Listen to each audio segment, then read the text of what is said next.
Nous sommes ravis de vous accueillir chez Christie's aujourd'hui, Monsieur Antolini, à l'occasion d'une exposition des pièces phares qui seront vendues cette saison. Ravis de vous avoir parmi nous et pouvoir parler de votre collection.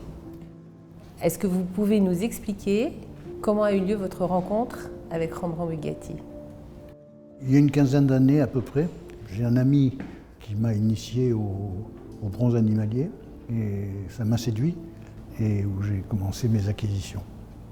Et je suis tombé tout de suite fasciné par cet artiste.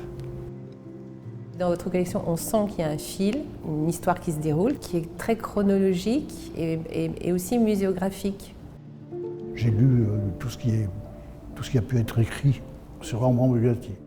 Le fil directeur de ma collection, ça a été la vie de Bugatti. J'ai suivi pas à pas sa vie depuis son enfance. Donc c'est à travers les œuvres et l'homme.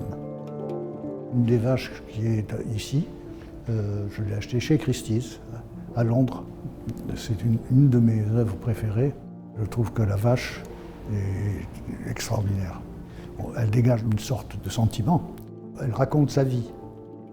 Rembrandt Bugatti a vraiment réussi à sortir les animaux de leur enclos. Le cerf marchand, qui m'accompagne depuis très longtemps, c'est ma première acquisition, et il est aux aguets et il nous regarde. Bugatti a sculpté des animaux vivants. On voit bien qu'on est dans un dialogue entre lui et l'animal. Toute collection retrace aussi une histoire personnelle, un regard.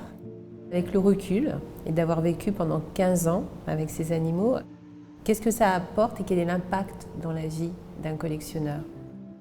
Moi, je n'étais pas destiné à faire une collection de bronze animalier. C'est très, très, très agréable de vivre au milieu de belles choses.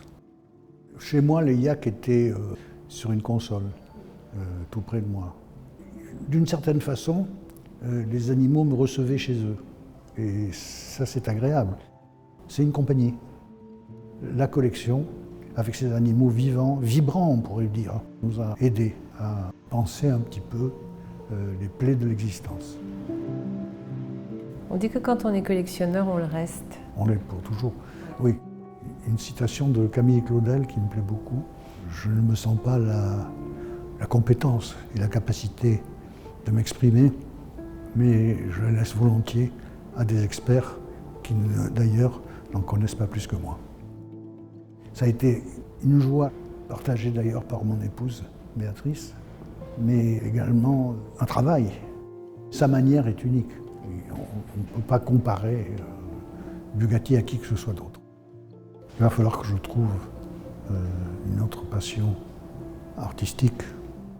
Ça va être dur, mais je crois que l'aboutissement du soin et de la passion d'un collectionneur, c'est d'en faire profiter d'autres collectionneurs.